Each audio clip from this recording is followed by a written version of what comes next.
Let's go ahead and get started, Dan. Okay, good morning and welcome to the June 11th meeting of the Olympic Region Clean Air Agency. Let's go ahead and do a round of introductions for the record. I am Jim Cooper from the city of Olympia.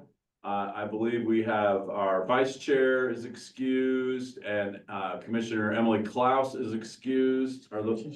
Oh, she's here because she's going to introduce someone, actually. I forgot. So sorry about that. Let's start with you, Emily. Hey, good morning. We are having some technical difficulties. So I'm on my phone. I'm here with AJ. She's my new executive aide, and she's hopping on the meeting on her computer. And I'm going to go down to the board work session. We're having an executive session this morning.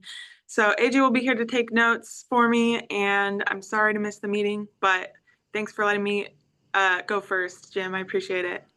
It's good to see you. No problem. And I'm sorry I was bad mouthing the IT gods on the way here. That's probably part of it. Yeah, what the heck, you manifested it. Let's go ahead to Dave. Hi, Dave Tobin, Pacific County Commissioner. Good morning, everybody. Georgia. Georgia Miller, Grace Harbor County Commissioner. Good morning. Joan. Good morning from Tumwater. I'm on the Tumwater City Council. Welcome. Randy. Mason County Commissioner. Randy and Mike. Hello, Mike French, Clallam County Commissioner. Great. And let's see, I think that is the board. Oh, sorry. Yes, I have it on my piece of paper because I didn't look, I forgot. So I'm really excited to welcome a new member to the ORCAA board. Nick, do you want to introduce yourself? Sure. My name is Nick Dunning. I'm on the Lacey City Council. I requested to replace Mike Stedman. One of my degrees from University of Washington is actually environmental studies. So this kind of aligns with a lot more of the things that I'm interested and know about. So really looking forward to participating and kind of getting caught up with everything that you guys do. So thank you for having me. Yeah, thank you, Nick, and welcome. And thanks. Nick's already been in and had some orientation, it sounds like. And it's great to have someone else with a science background joining the board of directors. So welcome. It's good to have you. Okay, that completes the board. Yes. Would you introduce the staff, Jeff? Absolutely. So good morning, everybody. Jeff Johnston, Executive Director at ORCAA. Let me just say I'm masking today because I woke up with a little bit of a scratchy throat. I've been traveling, but anyway, so trying to protect everybody here in the room with me. So in addition to myself, we've got Mike Schultz, Compliance Manager, Odell Hadley, Senior Air Monitoring Specialist, Tyson Justice, Financial Services Manager, Debbie Moody, Operations Manager, Tiffany Flores, Record Specialist and ORCAA's Public Records Officer. And I'm also very pleased to introduce Rose Espinoza Aguilar, ORCAA's newest Air Quality Specialist 1. And in just a second, I'll hand this over to Mike to fully introduce Rose. But before I give it to Mike, let me just say also from ORCAA staff, we've got Dan Nelson, ORCAA's Communications Manager, is upstairs in his office running Zoom. And I think that's it, Chris. Oh, sorry. Yes, Chris Kraus is online, our IT systems administrator. Okay, Mike. Okay, no, I'm just here to introduce Rose here. She comes to us from Starbucks as a supervisor for several years, so probably doesn't mean barista, mean espresso or something. I don't drink coffee, so I don't know what they are, but we're really excited to have her. She's been with us since May 19th. She comes with a Bachelor of Science, and correct me if I'm wrong, but I think it's in conservation biology and ecology. So she brings a good background that we can all pull from her. Been soaking stuff up for the last 3 weeks like a sponge, so we're excited. We've already had her in the field, and she's jumping right in and is so pleasant, got the sweetest little laugh you ever hear. So we're glad to have her. And if you have any questions for her, or do you have any questions? No, she's a little shy, but we're gonna break her of that. But and then I'll just say that actually completes our compliance staff. We've been understaffed for a while with a couple of people departing a while back. So now we're finally back to full staff after a year or so. Yes, and yesterday the car corral was empty. I think every agency vehicle was out in the field. So good weather, get out there and do some inspections. Yeah, so. Exactly. Welcome to the team. Thank you. It's good to have you. Anything you want to say? She loves her job. Can I have a raise? Only turns, no. The lawyer says no. I'll blame it on the lawyer. Okay, thank you. Jeff, do you want to introduce yourself? Jeff Myers from Law Lyman, counsel to ORCAA. Great, thank you. You're doing a lot of hard work right now for us. Okay, let's go ahead to an approval of the agenda. Is there a motion? I'll move to approve today's agenda. I'd second. Okay, I have a motion and a second. Any discussion or amendment? All in favor, say aye. Aye. Aye. Aye. Opposed? Motion carries. Thank you. So that takes us to the chair report. So I had two items. One is to introduce Nick Dunning. So welcome, Nick. And then also, we wanted to look at our agenda planner. So the monthly agenda planner looking out, Jeff has been doing some adjustments to add our county report outs that we're doing now. And so I'm going to turn over to Jeff, and probably Dan will bring up the monthly Yep. calendar. Yes, thanks, Jim. So Dan, if you could click on the link at the bottom of the agenda, and just to bring up the agenda planner for next fiscal year. I just, as I mentioned, so we've been doing these regional roundtable, these regional focus on each county. And so again, we did Jefferson County, we've done Mason County, we're scheduled for Grace Harbor County in August. Can you make it just a little bit bigger, Dan?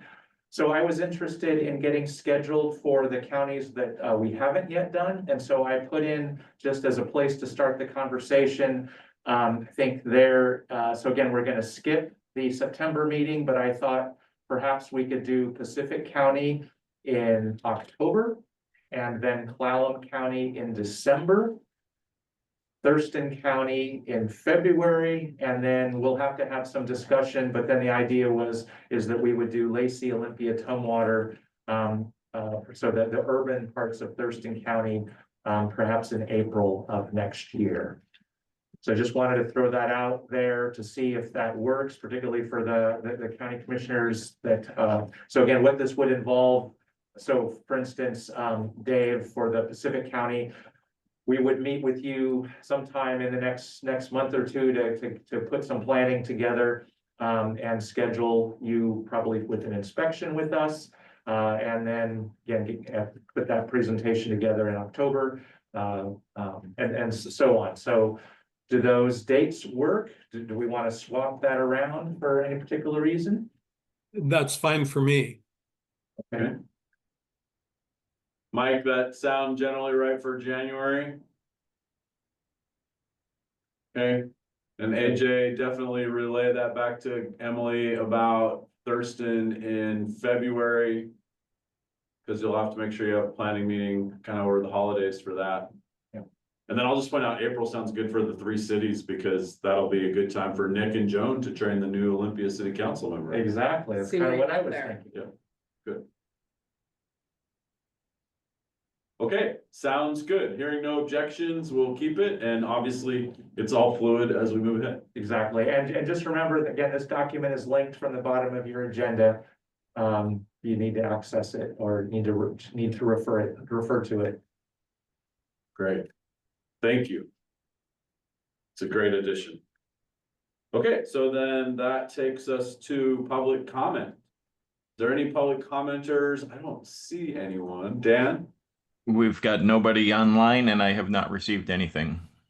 All right, thank you very much. Okay, so that takes us to our consent agenda. So it's a little bit bigger than normal, so I'll just explain what we're doing. For my own benefit is I'll ask for a motion, and then once there's a motion on the table, I'll see if anyone has a question, comment, or pull, and we can pull any item for a comment or separate action if any member of the board desires. So with that, is there a motion to approve the consent agenda? I'll move to approve the consent agenda for June 11th. Second. Second. Okay, we have a motion and a couple of seconds. Are there any questions, comments, or polls?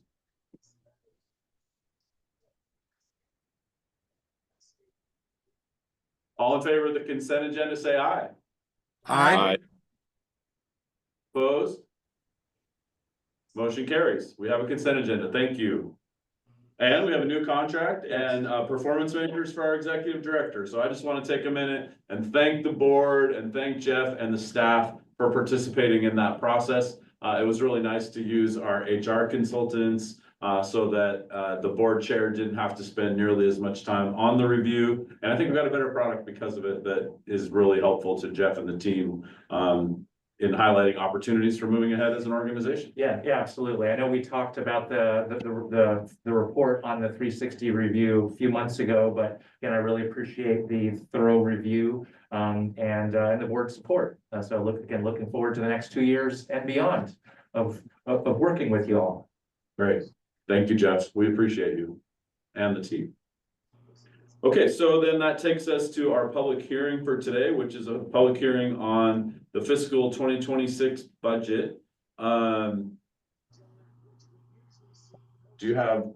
I don't have anything to add, or I'll just recap. Can you recap where we've been on the process for us for the board really quick? Sure. So we've taken the fiscal year 26 budget through the finance committee and then also presented to the board last month. This period is open for comment, questions by the public, or any sort of additional questions that the board may have at this time. So that's pretty much it. Okay. Yeah. And we ran a 30-day public comment period. Right. Did we receive anything? Nope. Okay, so no public comment through and when did that close? It closes at the end of the hearing today. Okay, so the end of the 30 days is when I close the public hearing. Exactly. It's actually slightly over 30 days because I think we opened public comment on May 7th, if I remember right. And we did ask for any written comments to be submitted by noon yesterday, so we would have time to look at them and roll them up. But again, we haven't heard, and we didn't receive anything in writing either electronically or in the mail. Okay, great.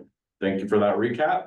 From the board, are there any questions or comments on the budget before we open the public hearing?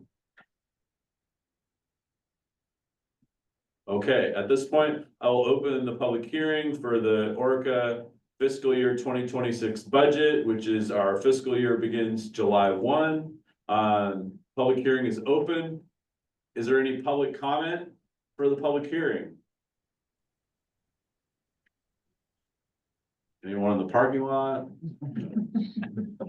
Okay, so not hearing any public comment. And just to verify, Dan, no one's trying to get into the website or to this meeting or anything that we should pause for? No, sir. There's no one in the waiting room, no one online.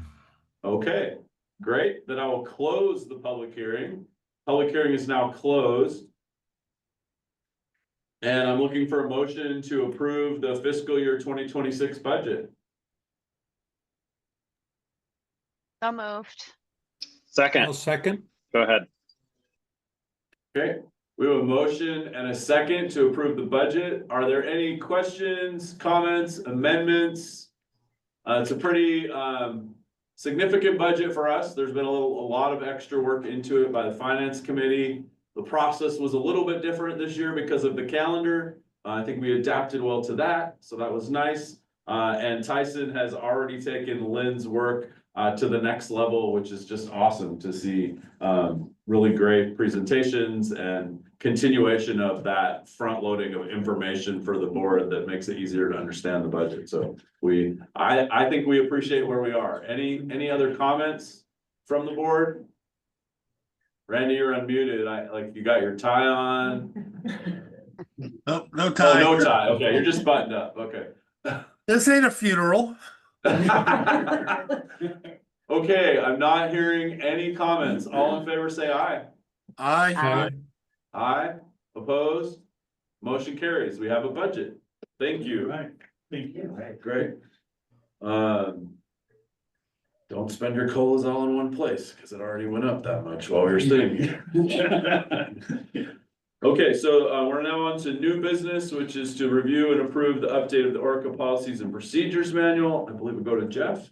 Actually, I'm gonna hand it right over to Tyson. I don't have anything to add, so. Yeah, so just some quick background about why we're making these updates to the PNP manual. So effective July 1st, ORCA will be reclassifying 10 current employees as exempt. These changes were recommended to us by an outside HR consulting firm.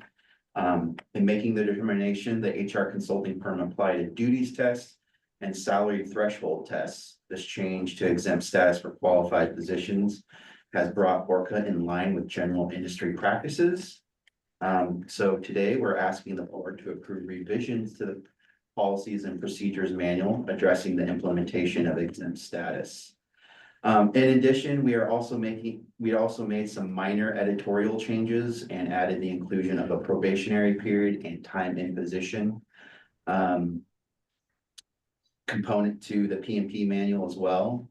Approving these updates to the policies and procedures manual will provide better policy guidance for staff on agency practices and reduce potential legal repercussions for the agency. And so hopefully you've all reviewed those changes to the PNP manual. If there are any questions, go ahead and ask. Questions for Tyson? So I just have one. If I'm an employee moving from non-exempt to exempt, is there any operational change for me, or how does it impact the employee? The way that the way it'll impact the employee primarily is you won't be able to claim overtime. That's primarily what's happening. There'll be some internal changes as far as procedures, how we're doing timesheets might change. And then also, we are still allowing what we call an exchange time. So that will allow some flexibility in that for an exempt employee schedule. So if they happen to work more than 40 hours 1 week, they can flex that time, which we call exchange time. Yeah.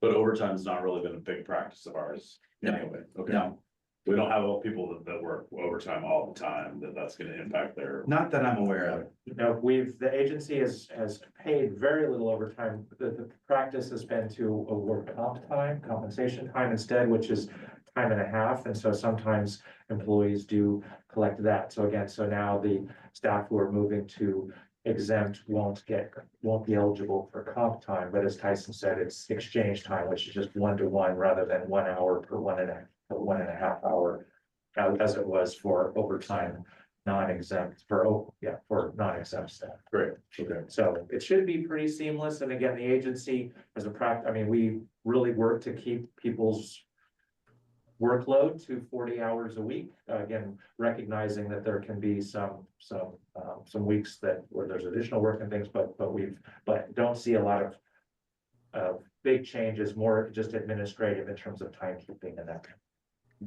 I would also like to add that this is kind of phase one, this is a 2-phased revision to the PNP manual. So the second phase will be starting July 1st of the new fiscal year, and that will be looking at broadly the PNP manual as it is and making revisions overall to it. Our goal for that phase is to pull out some of the procedures from the PNP manual and make it a true personnel policy manual, and then housing those procedures in a different document. So that will be happening next fiscal year. Great. And I'll just ask that if you feel like there's gonna be significant material changes that need to be made to that full review, that we form a finance or a personnel committee. Absolutely. Of the board to Yep. review those decisions before they come forward. Yes, Okay. and yes, and Only if it's big. yeah, and we will also be running it through our legal counsel, all of those changes as well. So, yeah. Great. Did he know that? He looked at me funny. Actually, Erin Hillier from my office is reviewing the PNP manual changes, so she has some good comments. Great. Thank you for that extra support. Any further questions on the policies and procedures manual? Looking for a motion to approve as amended? So moved. I'll second. We have a motion and a second. Is there any discussion or amendment? All in favor, say aye. Aye. Aye, opposed? Motion carries. All right, we have an updated policies and procedures manual. Now we'll move to Mike for the implementation of Rule 6.1.9 and 6.4G, investigation fees. Thank you. Sorry about that. This is, we gave you a little quick heads up last, board meeting. This is a rule, in 6.19 for notice of construction that sources need to have. And 6.4, which is a notice of intent. Again, when they need to, replace, establish, do construction, they need to put these applications towards us. Several of them over the last, little while have, come in late, and we have a rule that has already been in our rules that say we can charge up to 3 times the dollar amount of the investigation fee. That so we haven't implemented this very much. We've had it a few times. There's been many reasons. With consolidating the compliance team, the engineers and the inspectors, and also a few tweaks with the timesheet and accounting, we can better track this and better charge the facility that's creating the extra work, because it takes extra work when they do an after the fact permit.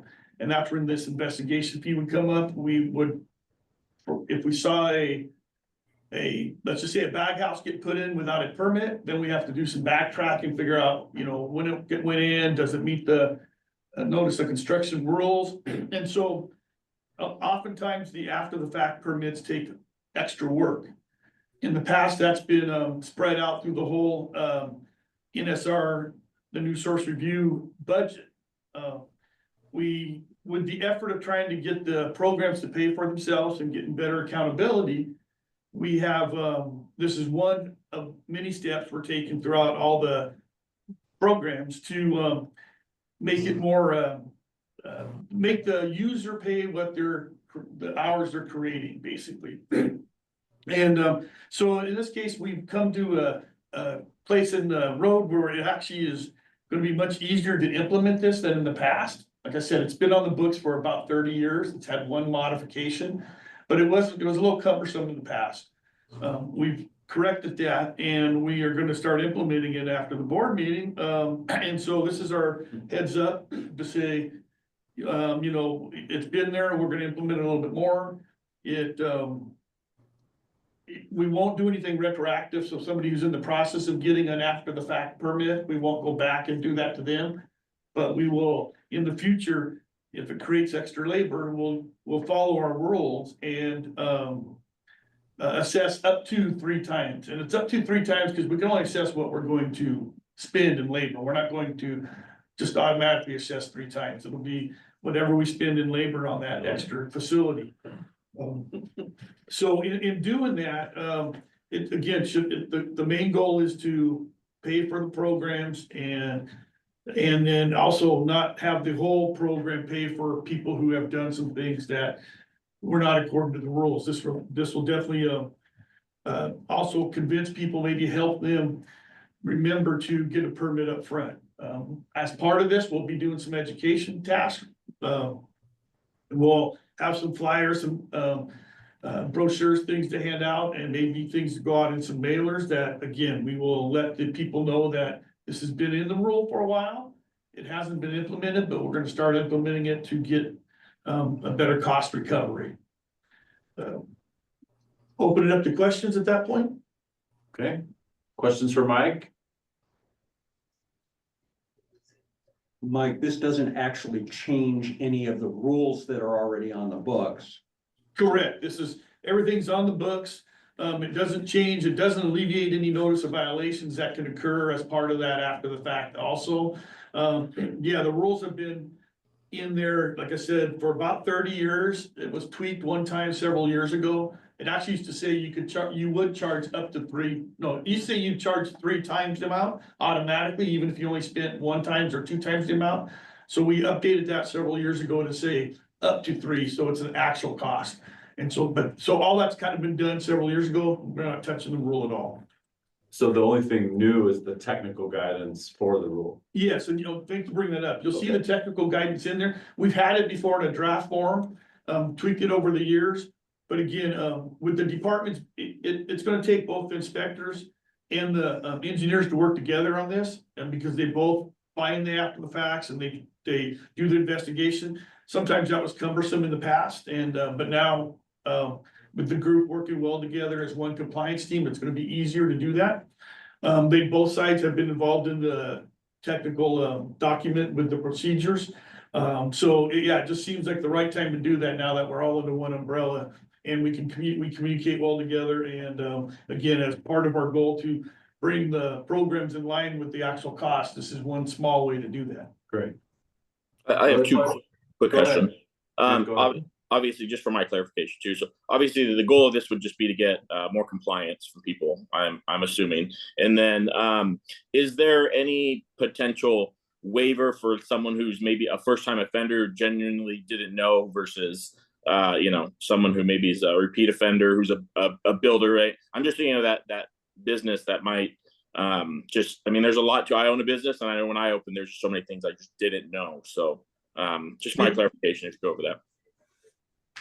Well, yes and no. I mean, it's with the part about the, we're gonna try to educate everybody up front that we know about. We don't know about new businesses that are out there, but this is where we are always saying, if the cities and counties and their building departments and stuff can help notify people, we're all for that too. There are 2 things that can go into if a person puts in a piece of equipment ahead of time without a permit. We can charge them this investigation fee, and we can also charge them a violation fee. The violation, though, that's a separate issue, and we look at the factors. Yeah, did they know about it as we assess the fee? Investigation fee, if we find them and they're cooperative and they give us the information right away, there probably would not be an investigation fee because we wouldn't have to do it. They would get everything in right away and it would be fine. Again, separate from the NOV. We've had problems with a lot of these people. They're operating, they kind of drag their feet with getting the paperwork once we tell them. So we understand they don't know about it, but if we tell them and then they drag in their feet and we have to go get information, we've got to spend more time going out there because they're not giving us what we need. That's when we're going to implement the investigation fee, because otherwise that fee would be charged against all the other businesses that are registered in that category. And this is a way to make the group or the facility that's causing that extra labor pay for that extra labor. Question. Any follow-ups? Further questions? Just to clarify then that this is up to 3 times, but it's really at cost. Yeah, it's definitely at cost. Okay. We've got a system set up now that wasn't as clean before that will track the hours spent and then we can charge them with that separate from the, the fee of, the NOC fee itself or the NOI fee itself. So it's really for the ones that drag their feet and aren't cooperative or, maybe don't don't want to do it because they're operating. Hey, we've been operating, we're not going to worry about it. And then we have to go find the information you're going to pay for it instead of making the gas station or the mill down the road pay part of it also. Yeah, I was just making sure that we're not always sticks and sometimes we're carrots, so. Yeah, we encourage them up front, and like I said, if they're cooperative, they would not need this investigation because there wouldn't be any extra time. They would give us everything we need. Get separate from the violation notice, but yeah, we're hoping they'd be cooperative, and this may be a way as we educate them that encourages them to do that. Yeah, I would say just to add to that, Nick, for your benefit, like we're very much like customer service focused compliance organization. So yeah, I assume so. There's some like the health department, they come in, they help out, they give recommendations. But like when I was inspected by L&I, first interaction was like a $10,000 fine ever. And I'm like, okay, just making sure that, and that's the sense I got from you guys, that it's like, okay, we're not trying to punish people. We're just trying to get them to do the right thing in the first place. So it makes sense. Cool.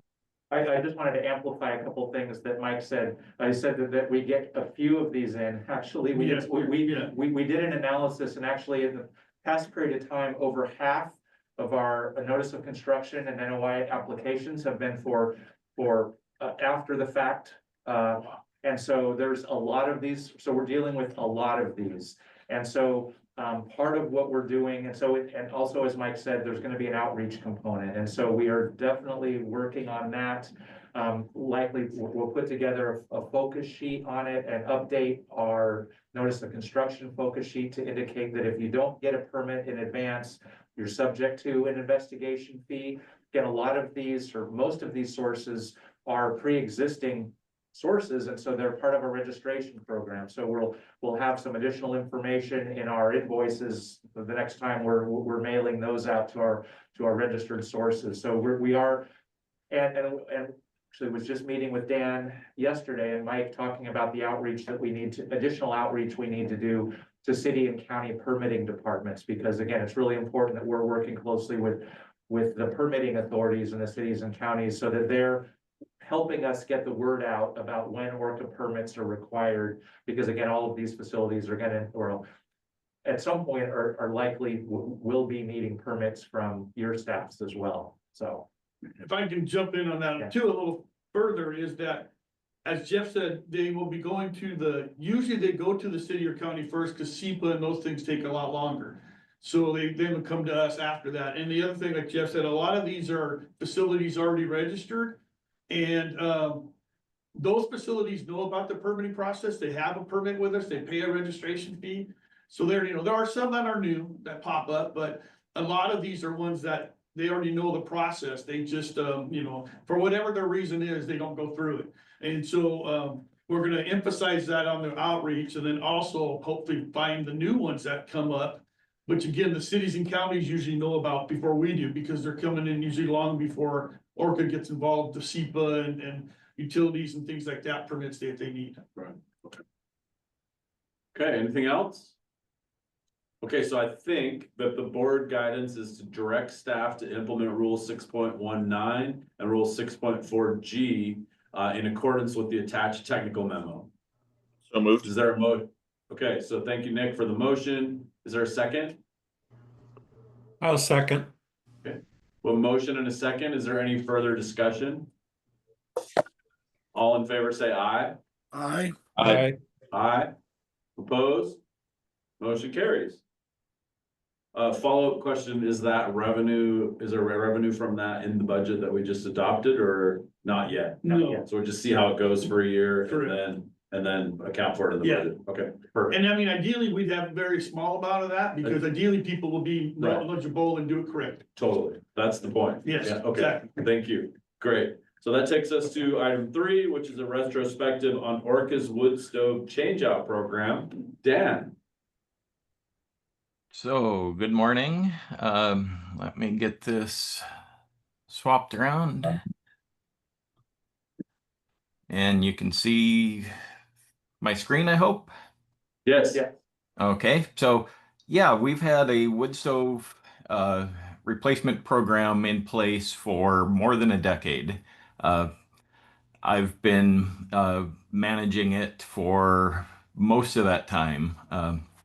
I think the early years, compliance had it when we were doing 10 or 12 stoves a year in Lacey, Olympia, Tumwater. But since 2011, 2012, I've managed it, and we've had a pretty successful program. So, and it's built over the years. So this is, let me get this going. It's a grant from the State Department of Ecology currently funding this. There have been instances in the past where ORCAA has invested their own general fund dollars to support or expand this into areas that ecology would not support. But generally, the program has been a State Department of Ecology grant. Like I said, the original funding was targeting at-risk communities, those that had the potential to violate federal air standards. And so it was targeted towards Olympia, Lacey, and Tumwater and their urban growth areas initially. And then later we were able to expand that to where it is today in all 6 counties. Currently, have new budget in place, and there's about $4 million for the biennium for all of Washington State. So each of the local heirs will apply for those grant dollars, and essentially all the 7 local heirs and the Department of Ecology regional offices that manage counties mostly in eastern Washington share that pool of money and develop their own programs. So again, the focus areas have been those that were at risk of going non-attainment, violating federal air standards. The state set the target threshold at 20 micrograms per meter cubed for a 24-hour period. That's more stringent than the federal standard, but again, the goal was to preserve attainment and prevent that non-attainment designation. So that's why it was set lower.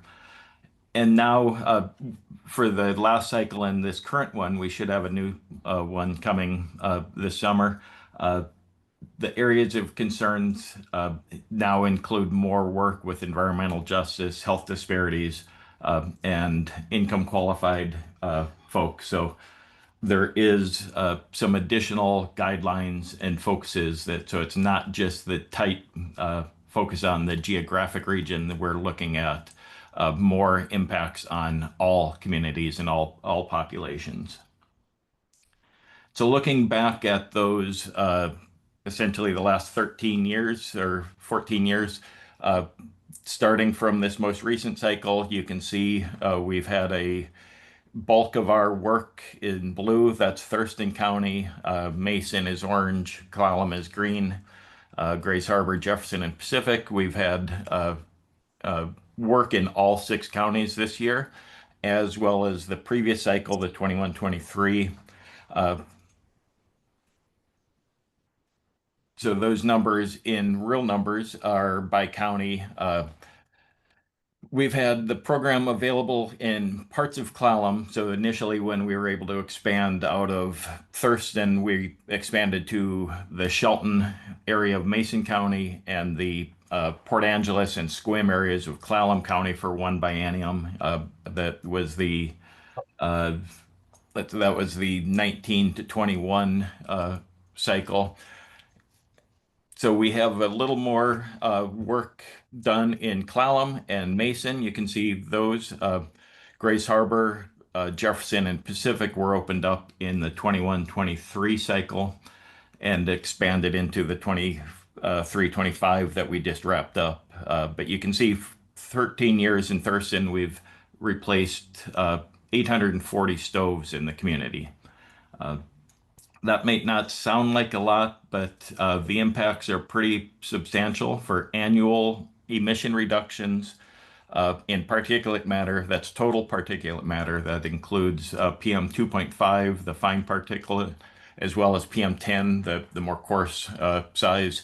The total for our 6-county reduction annually now going forward is 75 tons plus per year. And even in Pacific County, with just the few stoves we've changed out there in the past couple of years, we're seeing a 1/4 ton of pollution removed from the community. And that doesn't sound like, I mean, that's 500 pounds of particulate taken out of the air in that community of 23,000 people. So you can see we have had an impact. And these numbers are based on an emission calculator tool that was provided by the State Department of Ecology, specifically for evaluating wood stove emissions.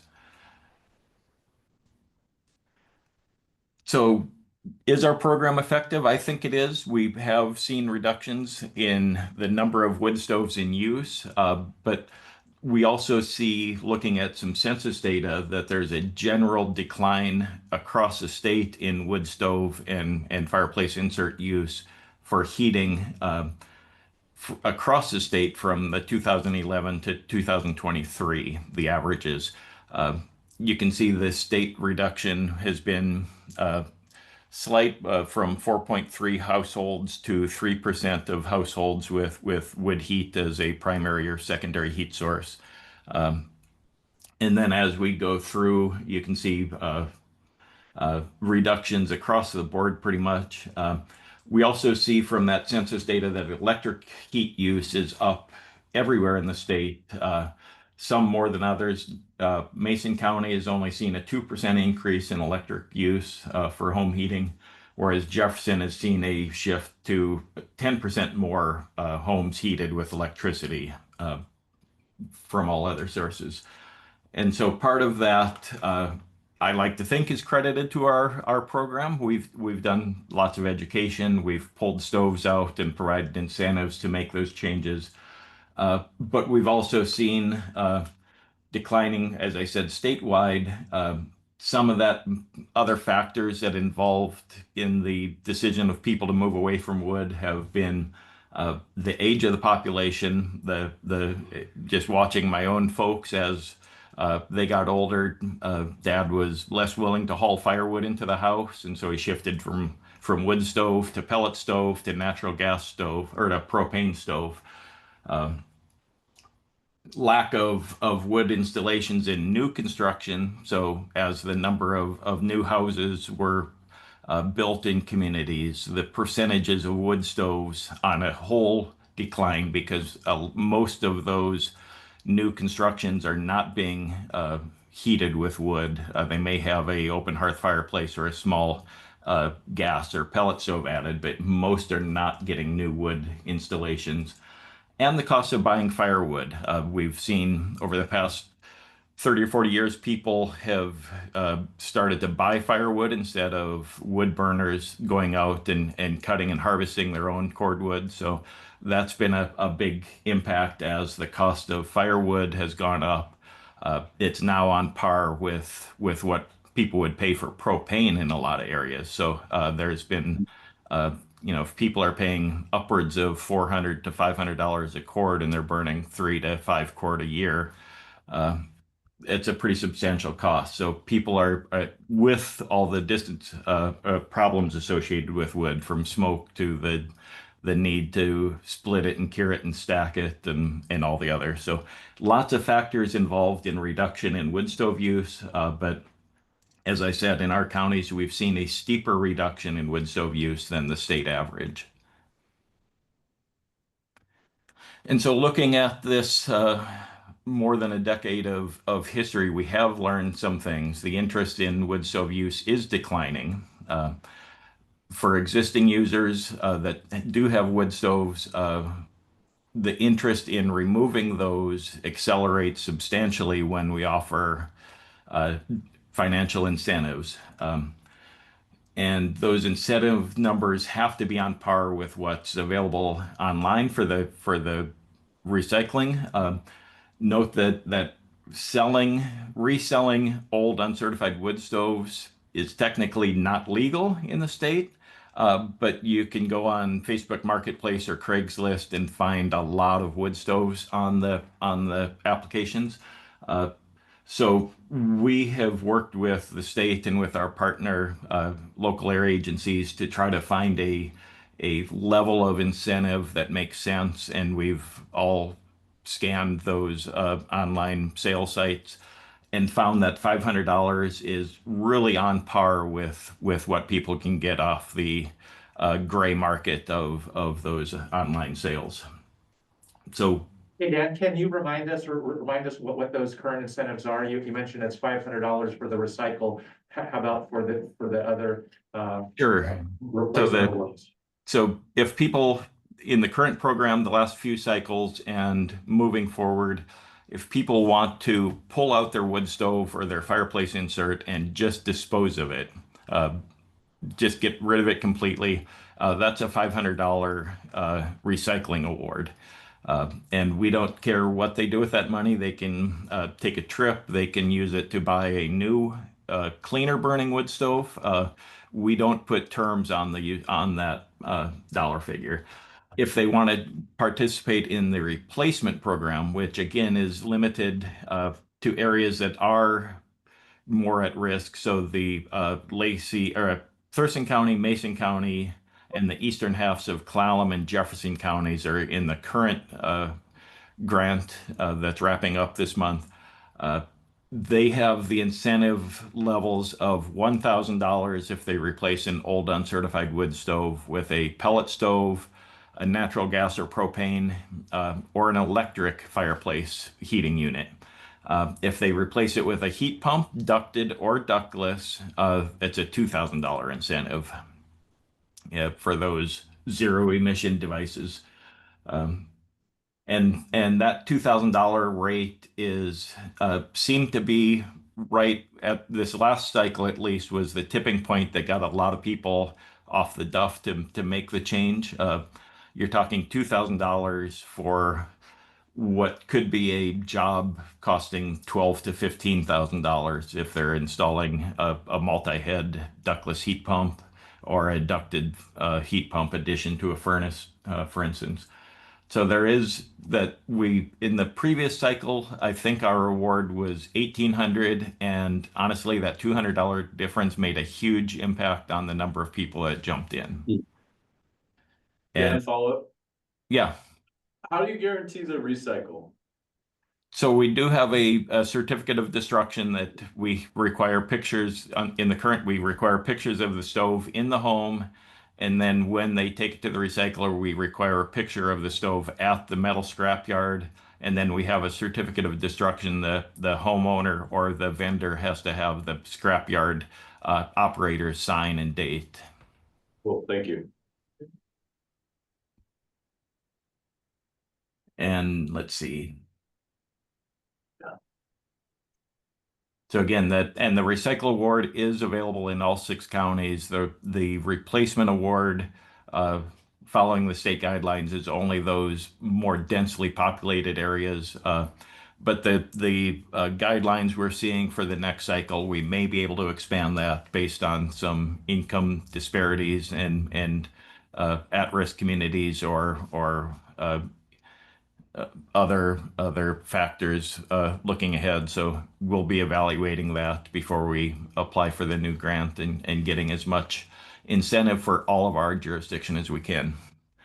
So there's I guess I'm jumping ahead here, but yeah, looking ahead, we hope to expand the replacement award to parts of Pacific and Grace Harbor counties.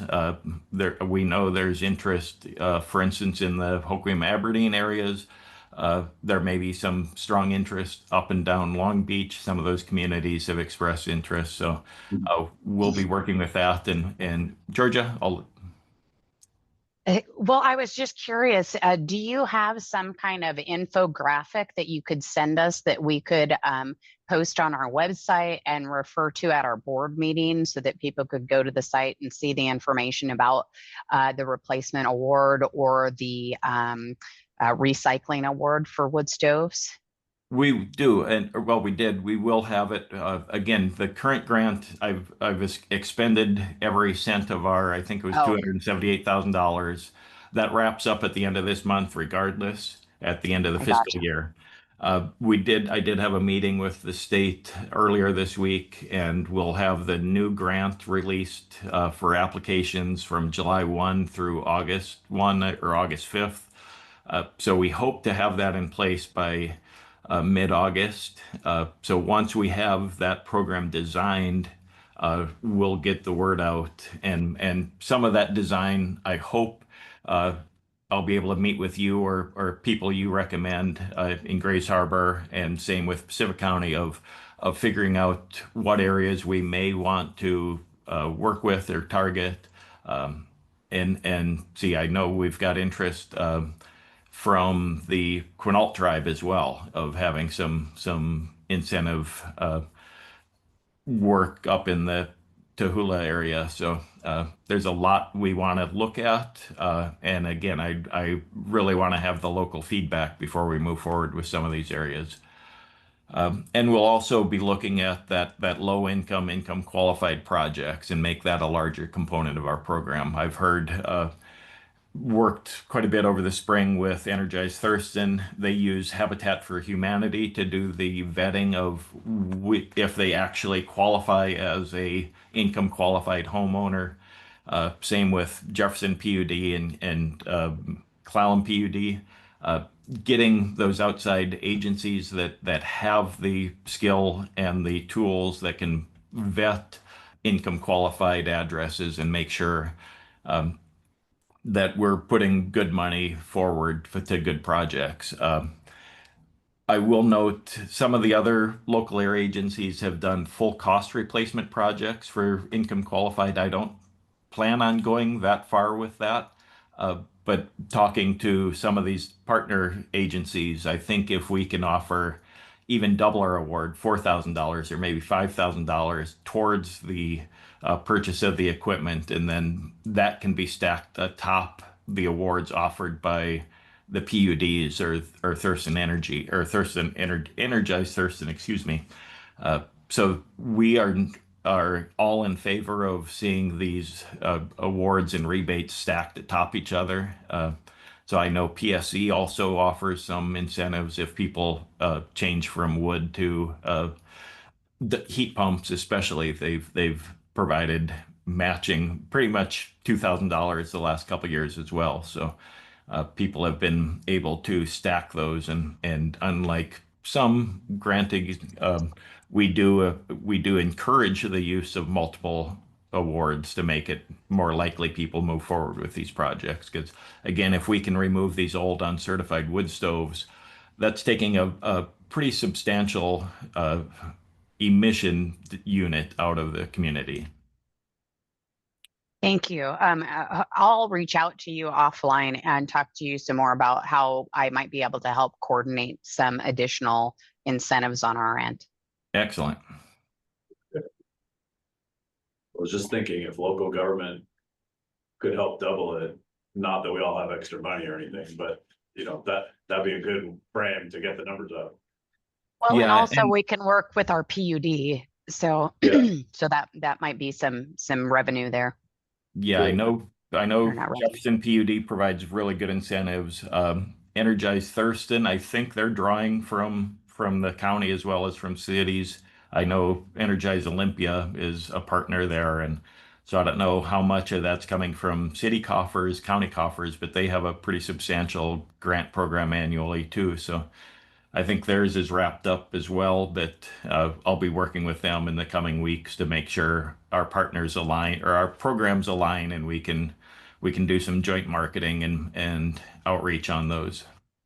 And I think in Thurston County anyway, some of the money is from Department of Commerce grants. Yeah, there was a grant for the county. And then the other, you can see the adjustments we talked about maybe a bump to the recycling award. I think the 500 is where we want to stay. We may bump the heat pump award. Spokane provides $2,500 for heat pump.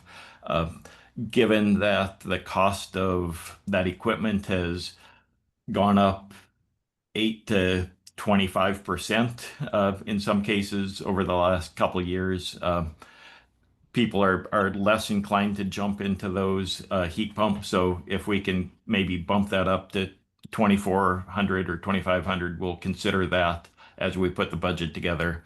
And then in keeping with some of the work done by our cities and counties that are trying to de-emphasize natural gas, we may decrease the award for natural gas. It's still allowable under the grant terms, but if we can get people thinking away from putting in new gas appliances, I know the Lacey Olympia Tumwater would appreciate that, some of their programs, Thurston, and some of the state climate action work. So it may be that we drop the natural gas and propane incentive down to 750 from 1,000. So again, those are all things that we want to discuss, and I'll be working with our partner agencies and some of those folks in your jurisdictions to make sure we're in alignment with the work you're doing there. So that's my wrap up. Any questions? Questions for Dan? We had good ones along the way. You're not busy at all, are you? I am not busy. No, so we did. I did about 217 stove replacements of this biennium, more than 140 of those this year alone. So it keeps me hopping. Yeah, for sure. So it was a just under 300,000 grant. I think it was 277, 278 for our cycle. So big chunk of our budget and big chunk of my daily life. Yeah, but ecology's helping pay for you a little bit, right? In that grant. Pardon? Ecology's helping pay for you in that grant with the. So admin? we do have a 25% of that grant can be used for outreach, communication, education, and administration. Yep, so I'll just add that, I mean, as Dan indicated, we're at the end of the current biennium, but over the coming next month and a half, we'll be putting, in the next couple of weeks, the state will be issuing their guidelines for the next grant cycle. And then we've got between essentially July 1st and August 5th to get our grant application in. We're planning on asking for likely a little over 300,000, the same as our ask last biennium. So if anybody has any questions or input, as we're putting that together, let us know. Again, things that we can do to work our program in conjunction with anything that you're doing in your counties or cities. Perhaps we can talk a little bit more about this at our August meeting. Again, but by our August meeting, we will have already submitted our grant application. So definitely don't wait till our next board meeting if you have any suggestions for us. But if you have further questions, certainly reach out to me or to Dan in advance of our next board meeting. Well, and if letters of support from the jurisdictions help or anything like that in your application, let us know too. I'll do that. Thank you. And again, to just submit what I mentioned to Georgia, we will make sure we have education and outreach tools and materials for all the jurisdictions as well. So we have flyers, we have brochures, and I'll make sure we have digital imagery that can be shared on social media with all of you. Great. So we can all tell our friends. Thank you. All right, so that takes us to our executive director's update. Yeah. Okay, great. Well, before I provide a few updates, I'm going to hand things over to Tiffany Flores, ORCAA's public records officer, to share some statistics on the agency's public records requests for calendar year 2024. So recently, Debbie and Tiffany shared the summary. I mean, we have to report to JLARC every year, the Joint Legislative Audit and Review Committee, and there was some interesting data in there so that I thought board members might be interested in terms of how many public records requests do we get on what kinds of things and that sort of thing. So with that, hand it over to Tiffany. Thank you. So for the calendar year 2024, we had 96 requests come in, public records requests. 72 were closed within 5 days. The average open days for cases was 10.3. We had 1 abandoned case. 36 were from individuals, 20 were from organizations, typically phase 1 assessments, like coming in to do building and kind of getting evaluations. Average 2 hours per request for gathering and processing of each request. The average cost per request is $140, approximately $68,000 for the year for managing and maintaining of our records. I talk fast. I apologize if that went really fast. Okay, well, thank you. So again, we get a fair number of records requests, 96 in the last calendar year. But again, the team, as some of them are relatively small and can be turned around relatively quickly. But we also have cases that are quite large, and we do have to give installments and stretch out over a longer period of time. But again, as a responsive public agency, we work to meet our public records requirements. And I can say with pretty good amount of confidence and pride that we are transparent. So Debbie and I have made that a priority, and I like to maintain that. Great. Well, thank you. And the legislature only allows you to recoup the cost of paper, CDs, thumb drives, but not hours. Correct. Correct, you can recover copying costs only, and the labor to search for your records is not covered in that. You can now also charge for electronic records, And I think it's 5 cents for each four Copy. records. For the copy. literally met me there. Yeah. I was Okay. like, it is ridiculously low. Ridiculously. Okay, it's interesting. It's nice to have a price per record, but I think that's just great in that conversation, like. Thinking about that at a city or a county scale, like that's a story the legislature needs to hear when we talk about, declining revenue. As costs go up. I don't know about you all, but our police department is 3,000 a year. I've had a few trainings with some people from WAPRO that actually work for City of Olympia, and Right. their numbers are astounding. It's by far the largest unfunded mandate in our state. But very important, right? Yes. That's what we do. So, Okay, sorry about that. no, great. Well, again, thanks Tiffany, and thanks Debbie for the important work you all do. All right, a couple other quick updates. So as a follow-up to the regional focus on Mason County that we did at the April board meeting on May 27th, Odell, Dan, Mike and I went to Shelton and met with the Mason County Board of Health to give again a similar presentation. So thank you, Randy, for helping to set that up, and hope the Mason County Board of Health found the presentation useful. We did have some interesting discussion. So let's see, and just a reminder, our next regional focus presentation is going to be in Grace Harbor, as I mentioned earlier, in August. And then we are scheduled, ORCAA is scheduled at the August 10th Grace Harbor County, the Board of County Commissioners meeting. So thank you, Georgia, for helping to set that up. And one quick question while we're on the topic, let us know if there's any, so I know we're scheduled for the inspection of Pacific Veneer on June 30th. Let me know if there's going to be anybody besides yourself part of that tour.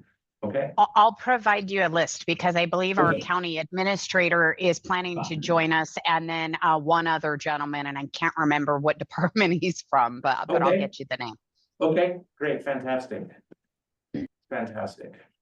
So let's see, an update on the database project. I mentioned last month that we've received 28 submissions. So we've whittled that down to 5 proposals, and we're scheduled for presentations and demonstrations actually in the coming weeks. Actually, our first presentation is tomorrow morning. So we're very excited, got meetings directly with these companies and hearing specifically how their platforms and services could provide ORCAA with the databases that we need. We're planning on making a decision and signing a contract either late July or early August. The last thing I'll mention is just, I know at the last meeting, we were hoping that the PCHB hearing related to ORCAA's permit for the Hoquiam Wood Pellet Facility would have been concluded by now. It was originally scheduled for late May and the first few days of June, but the board issued a continuance. And so that hearing is now scheduled for June 23rd through 26th. And so, so that's where we're at. I don't know, Jeff, anything to add to that? No, we have a couple of, one of the reasons it was extended was to accommodate some additional disclosures from experts. The deposition of the last expert is tomorrow. Okay. So. All right, so, but hopefully, certainly by the time we meet in August. It'll be done. Yes, We won't necessarily have a decision, Yes. but it will be done with the hearing. yes. So that's all I had. You've heard a lot from us. I still have some other team members to hear from. So that's it for me, unless there are any questions for me. All right, hearing none, let's go to Mike. All right, you've heard a lot from me too. I'll keep it short unless you guys have questions. You all with the board packet have the inspection stuff and the compliance, the inspector and the engineer, what they've been working on. As I said earlier, we hired Rose. I won't repeat that, but I did mention, we're all full, and I just want to let you know that full staff is 5 inspectors, 4 engineers, and then myself. So that's the full staff that we have. And then, they're out there doing inspections. Engineers are tackling a lot of air operating permits, Title V. That's the big ones. A lot of those are due and opened up right now, and then several of the notice of constructions we get in, hopefully all not after the fact. Hopefully they come in and they're working on those. I do wanna note that, it's important to realize that there is a land clearing burn ban now and it's called by us, the land clearing part, we no longer permit. But we follow DNR's fire level, and they went to moderate last week, I think it was Thursday. And when they go to moderate in their regions, we will follow that, not issue land clearing burns. And so that is in all of Thurston, most of Mason, eastern part of Jefferson and Clallam and Grace Harbor. Nothing in Pacific and not the western part of Grace Harbor, Jefferson and Clallam. Basically, the coast is still wet enough, but rumor is that they're gonna be raising that before too long. So I just wanted to throw that out there. Again, it's just land clearing burn, it's not residential burn. But also keep in mind, residential brush burning is just brush. You're not allowed to burn any type of manufactured wood or cardboard. You gotta keep that in mind. So the small piles you'll see burning still in those counties I mentioned, you won't see any large, at least legally, any large burns through DNR or through ORCAA's jurisdiction. And then the last thing is Department of Ecology, speaking of outdoor burning, they've got the outdoor burn world open.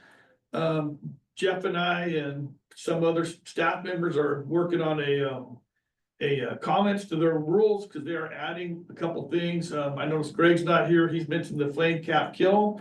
That's gonna be put in in burning, but for agriculture only in the rule. And then also they have a thing called an air curtain incinerator. They're gonna put that into the general rule for burning and general permitting, and that'll be through either an ecology general rule permit, or we'll have to permit those when they come in. And basically it's just a very large container with a fan and some air current that makes a curtain over the top with air, so the smoke will be a little cleaner when it comes out. So that's open through the state. They're open for comments, and I think they're hoping to formalize the rule and pass it somewhere in the winter or spring of next year, winter of this year. Other than that, if you had any questions on the outdoor burn or the compliance packet, I'm happy to answer those, and it's not, I'm done. Questions for Mike? Okay, sir, thank you. Liddell. Great, Dan has slides for me to bring up.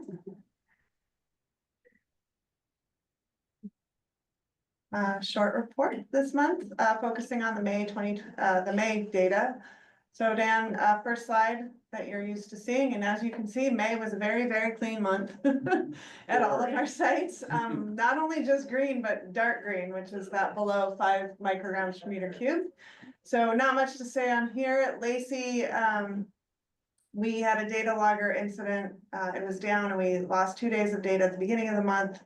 I will also mention that Lacey is one of the first sites in the state to switch over to a brand new data logging system software. So that site and one in Tacoma are the only 2 sites running this new software. It's a little buggy. We're all learning how to use it. Site might go down for a bit, might see some strange readings.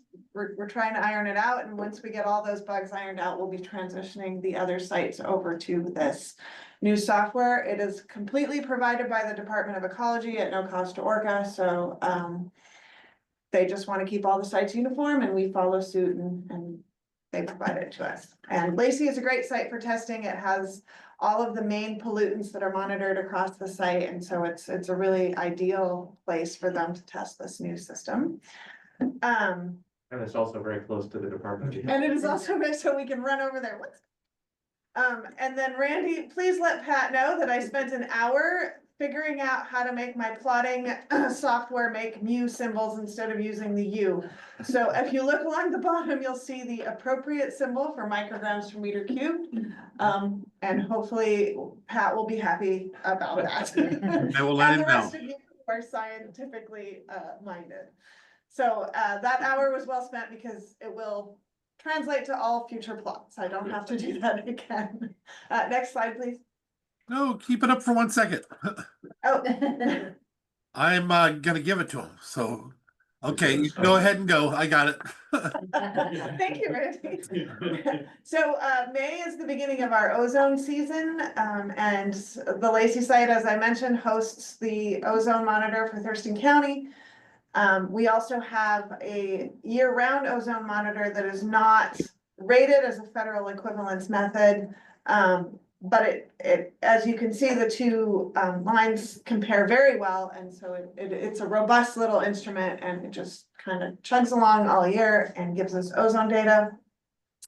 May, kind of cool. We didn't have those really hot days. We're not expecting to see anything, and so our top 8-hour concentrations were right around 55.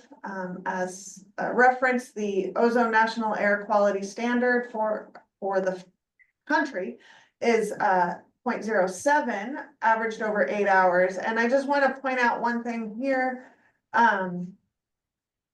That's an 8-hour average. If we go over one time, we are not out of compliance. We are actually allowed to go over that amount 3 times in a year. And then over 3 years before we would be considered in non-compliance. So just wanted to point that out, but we don't want to go over it also. So far good. And then last slide, just some updates on what's been happening in the monitoring world here at ORCAA. When I first put this slide together, I was like, well, I was on vacation for almost 2 weeks in May, so not a lot, but it turns out we did quite a bit of stuff. So as I mentioned, ozone season begins. Rob was over to do our monthly check on our beta attenuation monitor and atherometer. The Department of Ecology also came and performed the passing audit on the ozone analyzer. That has to happen at the beginning and the end of every season to make sure that we're following state protocols and our data are valid. And then the new shelter for the Lacey site, the designs were submitted and approved by a professional engineer and Washington State L&I. That happened the week I was gone. So we have the go-ahead from them, and I've been working with the city of Lacey to make sure that we're following all the rules with the city of Lacey as well as the state to get that in, and so that's on track for this summer still. Fingers crossed, no other hiccups. The SenseWAs are the sensors that are designed by the Department of Ecology, and we have asked to get 12 of those over the next year. We've deployed one in Forks earlier this year. And we have a planned SenseWA install at Hilltop Middle School in El Waco. So Grays Harbor, we'll get one, I think that's June 20. Pacific County. I'm sorry, you're right, Pacific County. Anyway, we don't really have a monitor down in that area, and we wanted to give that region a little air quality monitoring love. So that was important, and I think we're going the 23rd, 24th, I believe, I'm not sure, I don't have it memorized, but it is in that week that we will be installing there. And then next week, Rob and I are going out to Yelm to install a sensor in Lacamas Elementary School. So once those sensors are installed, they will become part of the state network, and you'll start to see them on my monthly summaries. And so that table of values is going to start to increase. So hopefully it'll still be usable. It won't get too crowded. Hopefully it won't get too crowded. I already mentioned the data logging for this change for the state. And as we, what I didn't mention is that as we do start to transition other sites over, it might cause those sites to go offline for a little while if there's bugs, any kind of transition like that. So if you see that happening, that's probably what it is, but feel free to drop us a line and question. The last thing that I want to say that's not on here, and I'm going to set this up for Dan because I'm sure he's going to talk about it, but this is Smoke Ready Week. And so the Washington Smoke blog, so WA Smoke blog, if you Google it, is online, and we have started posting blog updates to that, prepping people for being smoke ready for the season. And so I encourage all of you to go there and read those blog updates. I'm sure Dan will talk more about it. And then, yeah, starting to see a few fires pop up across the state and in the states surrounding us, but luckily weather forecasts, at least for the next week or 10 days, will keep that smoke out of our region at least. So, that is all I have unless you have any questions. Questions for Odell? I was just curious, when you put the Sensuas at a school, is there like a educational toolkit, or like, I'm thinking like one of the TVs or a little display that gives a live feed right at the school? We don't yet. I think Dan has talked to some schools and we have started thinking about doing something like that. I know that the principal over at Mountain View Elementary School in Lacey came out while we were there a couple months ago and was kind of, hey, can we do a thing with the students? And I love to do that. Haven't had a chance to really set that up yet, but definitely would love to have something like that. I will say one of the things about the Hilltop Elementary School in Owaco, Pacific County. Thank you. I was actually on the Google Maps looking at the street images of things, looking for potential sites and people to reach out to for these centers, and I noticed that Hilltop Elementary had a meteorological station, so wind, Oh, wow. temperature, data poking up on the roof, and that was the reason I reached out to them, is to hopefully co-locate those things, so Good. and get access to that data, because when you can have your air quality data with meteorological data, you can do a lot more with it, and it's a lot more telling for us. Cool. So excited about that. Well, I'm glad you're thinking that way. I know it's a lot of work. So But- that's awesome. Yeah. Mr. Chair, Yeah. I really like your idea, but we can accomplish that just as easy by buying a costume and sending either a her or Dan in a clean air mascot costume to go and visit the kids at the school. That's a great Go, idea. Dan. Yeah, I would And then just go vote up for. or down with the value. Yeah, I would vote for expending the money for something that would be so impactful to our kids. In Japan, it's really common for governments and businesses to have mascots, including costumes, so. Yeah. I'm not liking where this. We should check this out. Yeah. In the interest of financial responsibility, what I plan to do, and have been talking to some of the schools and locations we're at, is designing a sign system that can be on the facilities with a QR code. So we don't have to buy screens, we don't have to buy devices, we just make them use their own device to get the link to our data site. So Nice. I like the mascot costume better, but hey. Yeah, I think so. Although I did have a vision of Dan flipping one of those big signs out on the sidewalk with a QR code. So can I make a note that Randy advises us to spend more money on something? For an ORCAA costume, we'll name you Shamu or something. All right, I think we already transitioned to Dan, but thank you, Odell. So yeah, so signage on our monitoring sites, that's something we've talked about, and just making sure we get the right designs as well as materials for use for schools, and they can vary depending on what the school, what the fire department, government building, whatever wants. So that is something we're looking at this summer. Also, as Odell noted, it is Smoke Ready Week. Smoke Ready Week is a outreach campaign that the Northwest Communicators group started more than a decade ago, or about almost 10 years ago, in 2016, 17, I think. And it's been adopted nationwide now, but using our resource sharing service, the Rhizome Collaborative contract that the Northwest Communicators have, we have a really good tool set of social media assets we've been using daily as part of the Smoke Ready campaign. I've shared some of that in the communications report as a one-day standalone you can do, or you can follow our social media channels and find that on Facebook, Nextdoor, Instagram. But we're doing those daily. We also have it on the ORCAA blog, so you can go to our website and look at the news. And if you're subscribed to our email alerts, you'll get those daily reminders of what's going on each day for Smoke Ready Week. We are in smoke conditions, or in burn season, as Mike noted. Last week, we learned that DNR set moderate fire hazards for South Puget Sound region of their jurisdiction, which is as Mike described. So issued those fire safety burn ban calls for land clearing burning. And as he said, we anticipate seeing an earlier start to fire or burn ban season, even on some of the other areas. Talking to the DNR forecasters, they're not looking just at hot weather, they're looking at moisture content of vegetation as well as the soil around it. And so we're going to see, I think, they're telling us plan on a long, dangerous fire season throughout Washington is the word coming from DNR. So we're prepared for that.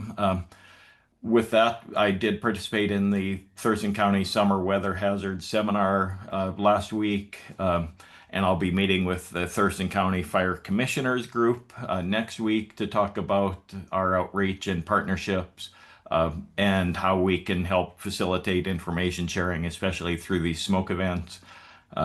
Also worked with the Thurston Conservation District on developing the South Thurston Community Wildfire Protection Plan so that we had our smoke and air concerns embedded in that. And really that's it. Some great outreach work from Jeff and Odell and Mike with the Mason Board of Health. Following some of our outreach with the Thurston Health, Jeff did a presentation a few weeks back to the entire staff there. They reached out and I was able to help them draft a blog post for or a community newsletter about outdoor burning and wildfire smoke. So some good feedback from our efforts there already this year.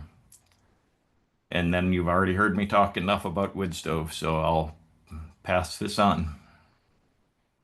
Okay, questions for Dan? You can see in the chat that Randy has shared the new costume mock-up. I'm pretty sure that Randy has to be the inaugural mascot now. $454 is all, guys. That's a real thing. That's a real costume.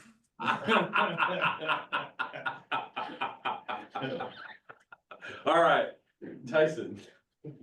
Yeah. All that. I'm liking that outfit. And you can It wear comes in your it. size, I'm sure. Is that an orca or a skunk? I see the fin on it. Yeah. Not a lot to report on. Daily financial operations are running fairly smoothly. We're about to wind down this fiscal year, so I'll be doing some reconciliations, and then starting up the new fiscal year. Hopefully that will go smoothly.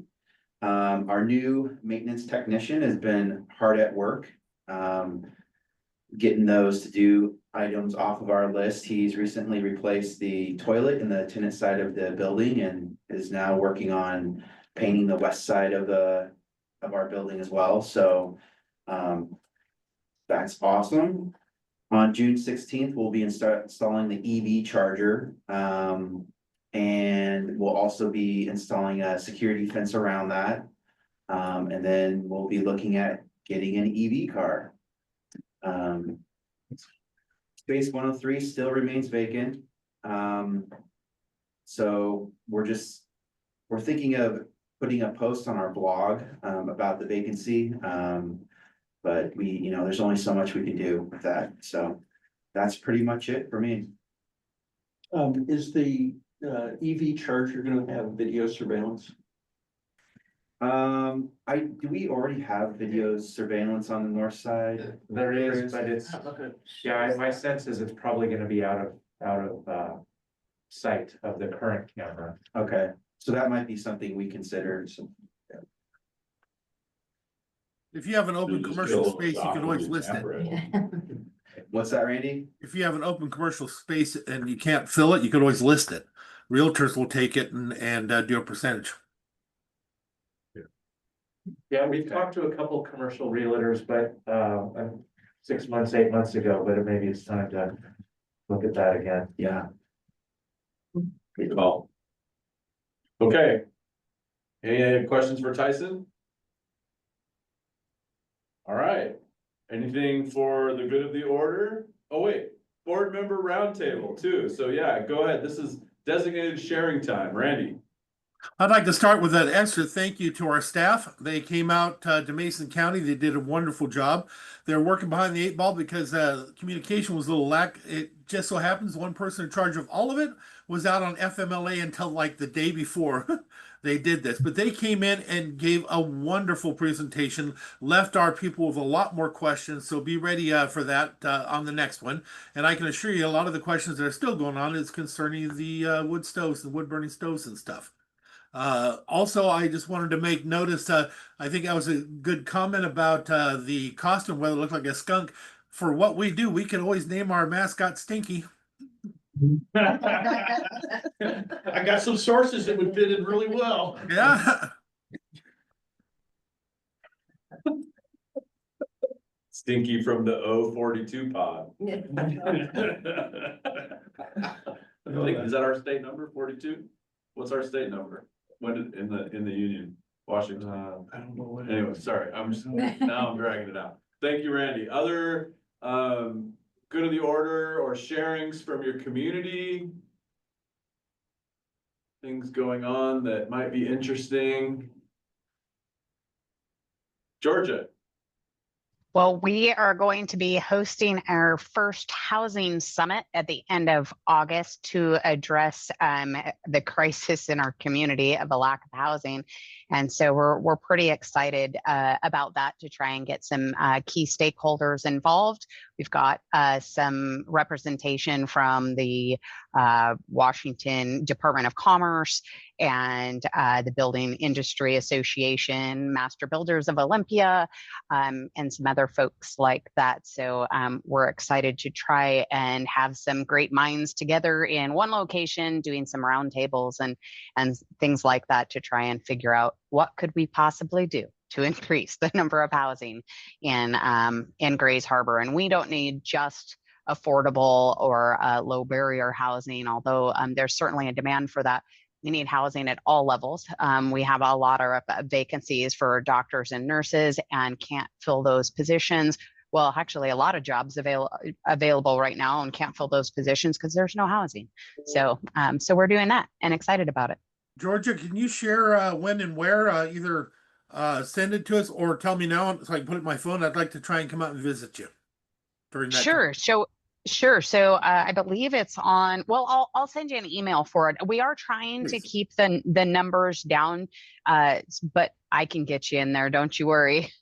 But we're working with our health department. I had talked to our health director, and he has some background in setting things like this up, and he volunteered. So I thought, why not? I think it's appropriate that the county head up this discussion.